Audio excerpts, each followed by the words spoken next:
Imagine starting a band with your college roommate. Like, you're not trying to take over the world or anything. No, you just want to hang out. Exactly. You're really just looking for an excuse to hang out, maybe, drink a few beers and jam between classes to blow off some steam. Just a weekend hobby, basically. Yeah, a weekend hobby. But then, fast forward a little over a decade, that exact same weekend hobby has turned into signing a massive record deal. You're hitting the Billboard charts, pulling in consecutive Academy of Country Music Award nominations. Which is wild. It is, and literally getting your name cemented into a Walk of Fame. So welcome to The Deep Dive. I'm your host, and I'm joined by our resident expert. And today, we are looking at the band Flatland Cavalry. We are. And I'm so excited for this one. Me too. We want to understand how they conquered the country music establishment, but without selling out their West Texas roots. And to do that, we have to go back to the very beginning.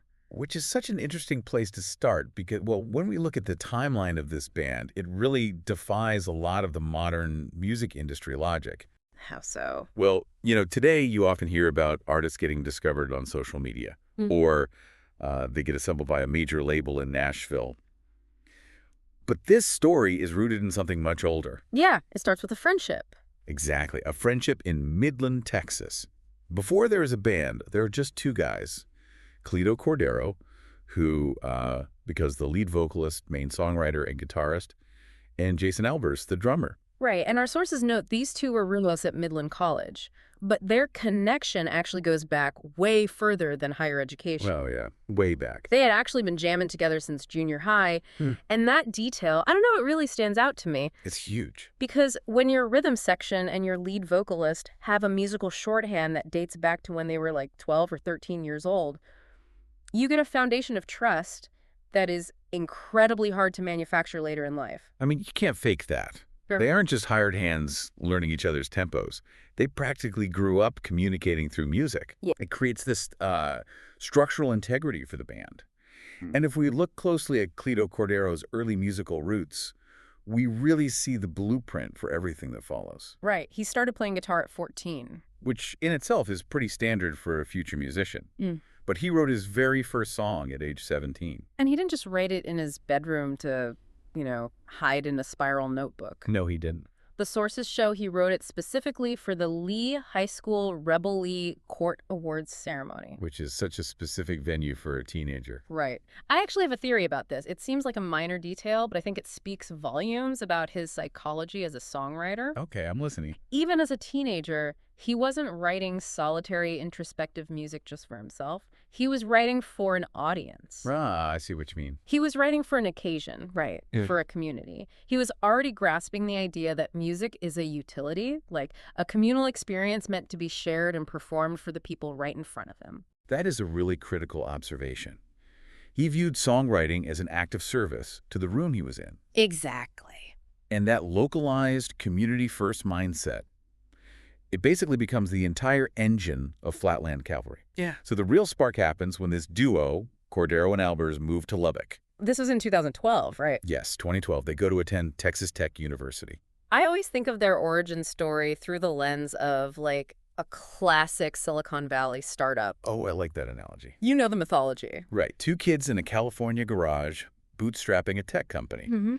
But here, you trade the mythical tech garage for a college dorm room and a sweaty Lubbock house party. The comparison works surprisingly well, honestly, because in a tech startup, you pull in whatever talent happens to be in your immediate network. You find the best coder in your dorm. Right, you use who you have. Exactly. For Cordero and Albers, they went to a local house party in Lubbock and met a violinist named Laura Jane. Just at a party. And then by 2014, they round out the quintet by pulling in Jonathan Sanz on bass and Reed Dillon on guitar. It's the ultimate college startup, just armed with acoustic guitars and a fiddle instead of servers and circuit boards. Perfectly said. But I'm looking at this timeline, and I'm honestly a little confused by the next step. In 2014, they are college kids playing house parties. Yeah. But then in 2015, they drop a fully produced debut EP called Come May. And, studio time isn't cheap. Mixing and mastering require real capital. How does a newly formed band of college students bridge that financial gap? Well, they turn to the exact same strategy a startup might use. But instead of venture capitalists, they pitched their audience. Oh, they crowdfunded it. They did. They set up a crowdfunding campaign to finance the production of that EP, and the goal was $5,000. Which, I mean, in the grand scheme of the music industry is pennies. Right, is nothing to a major label. But for a group of college kids in 2015, $5,000 is a small fortune. It really is. But what's revealing here is the velocity of that campaign. They hit their $5,000 goal in just 8 days. 8 days? Just 8 days. That tells me they weren't just background noise at those Lubbock bars. People were paying attention. Oh, for sure. It proves that their strategy of cutting their teeth at small local venues was actively building a deeply invested fan base. They weren't just background music. Exactly. Those fans didn't just want to passively consume the music. They wanted to act as a sort of grassroots board of directors, you know? Yeah. They funded the art because they felt ownership over it. And that grassroots investment paid off in a very tangible way the very next year. Because in April 2016, they dropped their debut full-length album, Humble Folks. Such a great album. And this wasn't just a local West Texas success story anymore. This album made a measurable national splash. It really did. It peaked at number 17 on the Billboard Americana and Folk Albums chart, and it hit number 38 on the Top Country Albums chart. To chart on Billboard with your debut full-length album as an independent, organically formed band, that is exceptionally rare. It has to be. It means the sound is traveling far beyond the state lines of Texas, purely on word of mouth and underground momentum. But with that kind of reach comes the music journalists, right? And they immediately started making comparisons. Oh, they always do. The media began comparing Flatland Cavalry to the Turnpike Troubadours. They were praising their specific blend of, like, youthful country, folk, Americana, and rock. Now, for anyone listening who might not be deep into the Texas country scene, we should probably clarify those terms. Right, good point. When we talk about Americana or the red dirt scene, we are talking about a subgenre that originated around the Texas-Oklahoma border. It's got a specific feel to it. Yeah, it is grittier, more rock-influenced, and much less polished than mainstream Nashville pop country. It values songwriting and live instrumentation over studio gloss. Got it.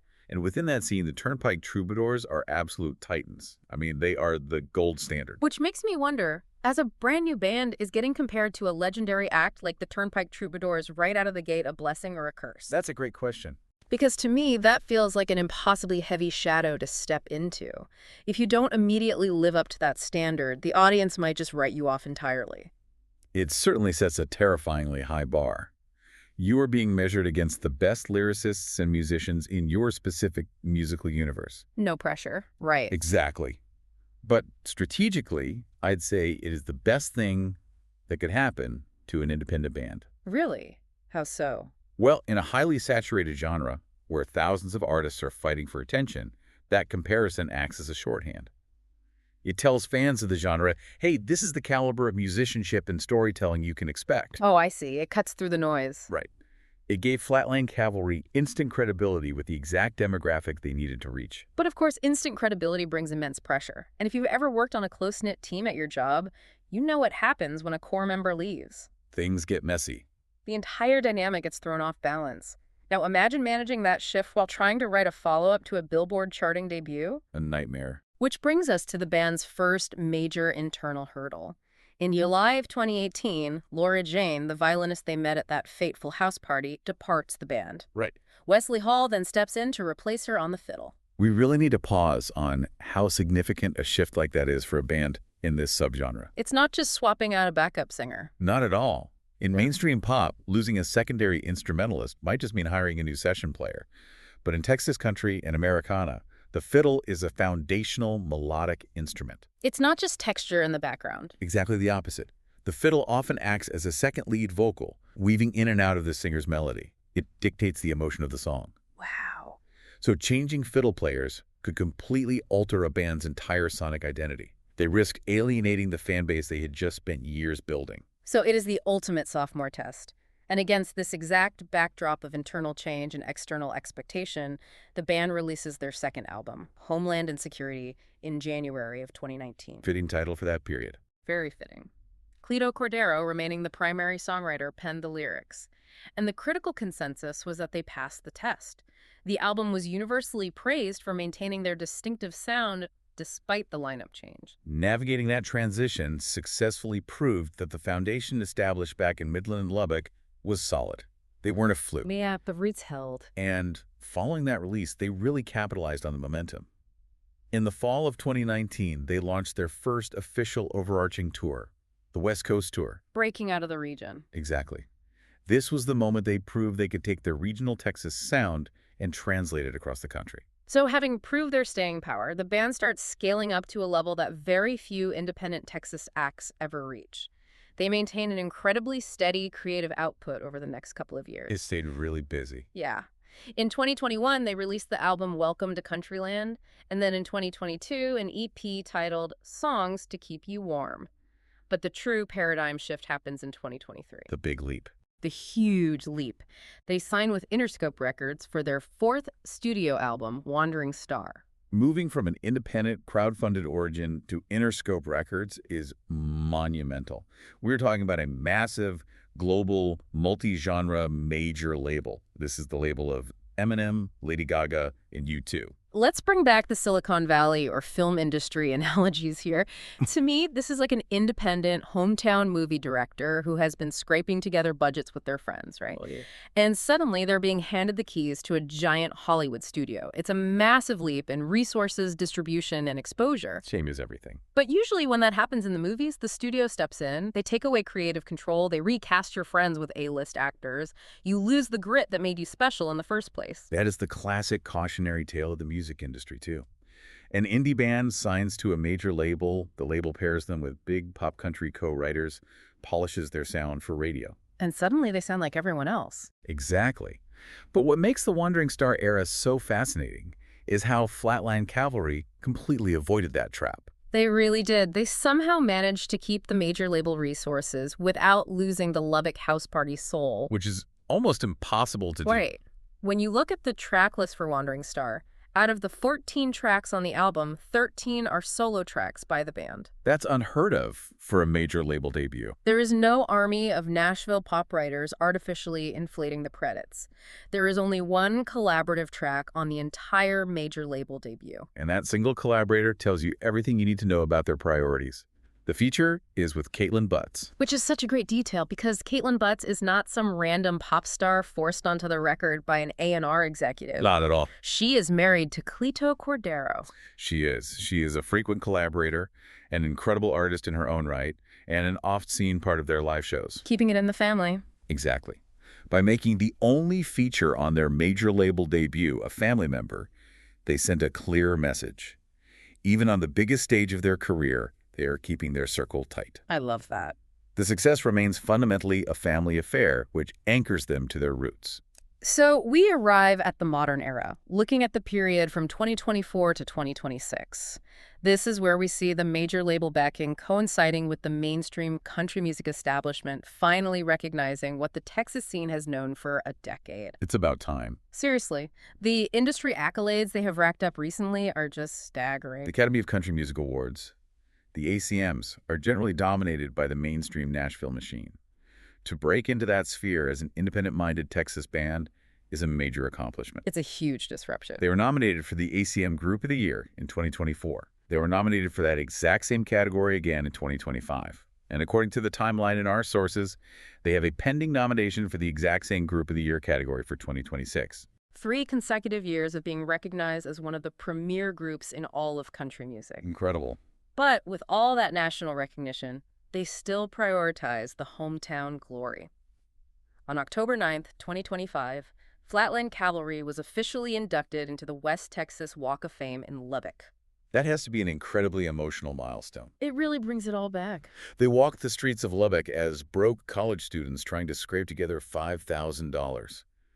To return a decade later and have your name permanently etched into the cultural history of the city, right alongside local legends, brings the entire journey full circle. And what's remarkable is that they aren't slowing down to just, admire their plaques. Their work ethic today is as relentless as it was in 2014. They just keep going. On February 11th, 2026, they released their 5th studio album, Work of Heart. Sticking to their formula, it features 12 solo tracks. The lead single, Never Coming Back, quickly hit number 41 on the U.S. country airplay charts. Which, requires heavy touring to support. You don't hit those numbers in the current landscape by sitting at home. Definitely not. They spent the entirety of 2025 dominating the touring circuit. They launched the massive Flatland Forever tour in the first half of the year, which rolled directly into the Flatland Forevermore tour, stretching all the way to November of 2025. When you look at the architecture of their career, it's basically a masterclass in endurance. It really is. They didn't try to skip to the finish line. They played the small bars. They navigated the terrifying lineup changes. They insisted on writing their own lyrics, even on a major label. And they built their audience fan by fan, show by show. We started this deep dive talking about a couple of college kids jamming in Midland, Texas, and they evolved into an Interscope-backed, Walk of Fame-inducted powerhouse with 5 studio albums and multiple consecutive ACM nominations. An amazing trajectory. But as we wrap up, there is a broader insight here that really strikes me. What stands out to you the most? Well, we live in an era where so many musicians feel like they have to rely on a manufactured viral moment just to break out. You see artists agonizing over algorithms instead of their instruments. Oh, absolutely. It's all about TikTok now for a lot of people. Right. But the real takeaway from Flatland Cavalry isn't just that, hard work pays off. It's that they realized early on that their audience was their record label. By crowdfunding that very first EP, they didn't just raise money.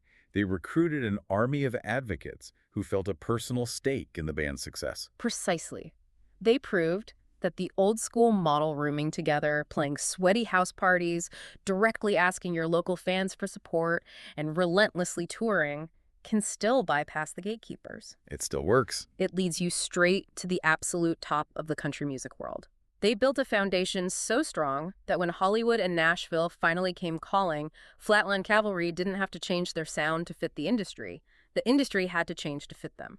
It serves as a powerful reminder that there is no algorithmic substitute for authentic, face-to-face connection with your audience. Thank you so much for joining us on this deep dive. We hope you walk away with a newfound appreciation for how an underdog band builds a sustainable empire, and we can't wait to explore our next topic with you.